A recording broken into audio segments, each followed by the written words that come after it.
قال پھر نبی علیہ السلام نے فرمایا الا اخبرک بملاک ذالک کلہ، کیا میں آپ کو ان سب کی بنیاد نہ بتاؤں؟ قلت بلا، میں نے کہا اے اللہ کے رسول ضرور بتائیے۔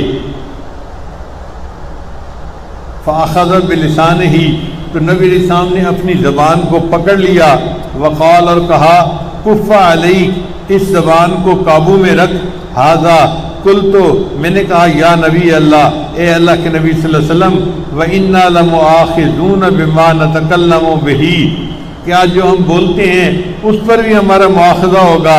فقال، نبی علیہ السلام نے فرمایا ثقلت کا امک، تیری ماں تجھے روئے، وَهَلْ يَكُبُّ النَّاسُ عَلَى وُجُوهِهِمْ، اور لوگ جو اوندے منہ قیامت کے دن اپنے جو ہے وہ اوندے منہ گرے ہوئے ہوں گے، او قال علی مناخرہم، یا اپنی ٹھوڑیوں کے بل گرے ہوئے ہوں گے، الا حصائد السنتہم، وہ ان کی اپنی زبان کی کھیتی تو ہوگی، یعنی زبان کے اعمال کی وجہ سے قیامت کے دن اپنے ٹھوڑیوں کے بل اور اپنے جو ہے وہ چہرے کے بل گرے ہوئے ہوں گے، زبان کے بولنے کی وجہ سے ان کو وہاں یہ عذاب ہوگا۔ اور آج ہم زبان سے کیا بول رہے ہیں کیا نہیں بول رہے اس کی طرف دھیان ہی نہیں دیتے۔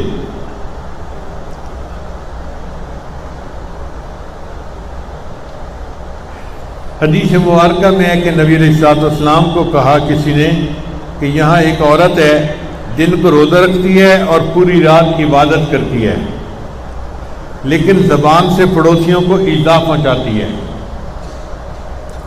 یعنی ایسے الفاظ بولتی ہے کہ پڑوسیوں کو تکلیف پہنچتی ہے۔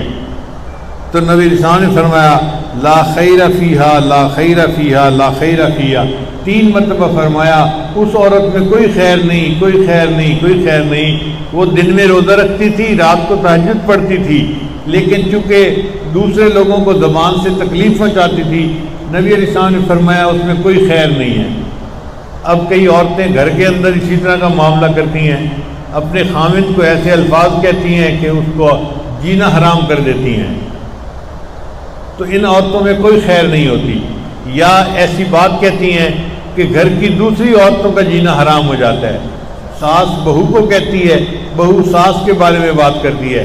یہ زبان چھوٹی سی ہے لیکن انسان کو بہت بڑے بڑے جرائم کا ارتکاب کروا دیتی ہے۔ ہمارے اکابر نے فرمایا کہ جرمہ صغیر، اس کا جسم تو چھوٹا سا ہے، وہ جرمہ کبیر، مگر اس کا جرم بہت بڑا ہوتا ہے۔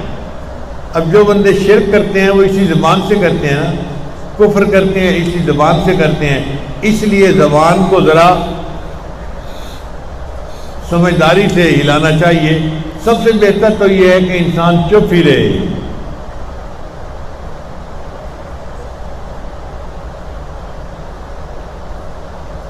جس نے اپنی زبان کو خاموش رکھا سکت نجا، ہمارے اکابر نے فرمایا کہ وہ بندہ فتنوں سے نجات پا گیا، چپ رہے۔ اور آج تو زبان ایسے چلتی ہے کہ ٹر ٹر کرتے رہتے ہیں اور پتہ ہی نہیں ہوتا کہ ہم کہتے ہوئے کیا کہہ گئے اور کیا نہیں کہہ گئے۔ اس لیے سیدنا صدیق رضی اللہ عنہ اپنی زبان کو پکڑ کے کھینچا کرتے تھے اور فرمایا کرتے تھے کہ تیری وجہ سے بہت سارے لوگ جہنم میں جائیں گے، مجھے ڈر ہے تجھ سے کہ تو کوئی ایسی بات نہ کر دے کہ جس کی وجہ سے قیامت کے دن مجھے پکڑ لیا جائے۔ اسی لیے میں نے اپنے بڑوں کو دیکھا ہے کہ وہ اکثر خاموش طبع تھے، بات نہیں کرتے تھے، الا کوئی ان سے بات پوچھتا تھا تو جواب دیتے تھے، خود بات نہیں کرتے تھے۔ اپنے بڑوں کی یہ صفت دیکھ کے تو شروع میں میری عادت ایسے تھی کہ میں بہت کم بولتا تھا، تو میرے بڑے بھائی جو میرے ٹیچر بھی تھے وہ میرا مذاق بھی اڑاتے تھے، اور جب کوئی بات کرتے تھے تو کہتے تھے اچھا میں نے تو بات کر دی ہے، اب تو استخارہ کر کے جواب دے دینا۔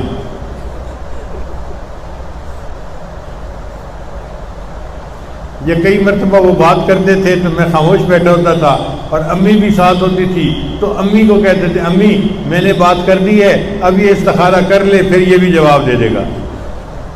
اور واقعی ایسی طبیعت ہونی چاہیے کہ انسان تولے اور پھر بولے۔ بغیر تولے جو ہم زبان سے بات نکال دیتے ہیں نا، اس میں بہت ساری بوجھ ہم اپنے سر پہ اٹھا لیتے ہیں۔ تو اللہ تعالیٰ ہمیں چپ کا مزہ لینے کی توفیق عطا فرما دے۔ آج تو بولنے کا مزہ ہم جانتے ہیں، چپ کا مزہ نہیں جانتے۔ چپ کا اپنا مزہ ہے، اور جس کو وہ آ جاتا ہے اس کو بولنا مصیبت نظر آتا ہے۔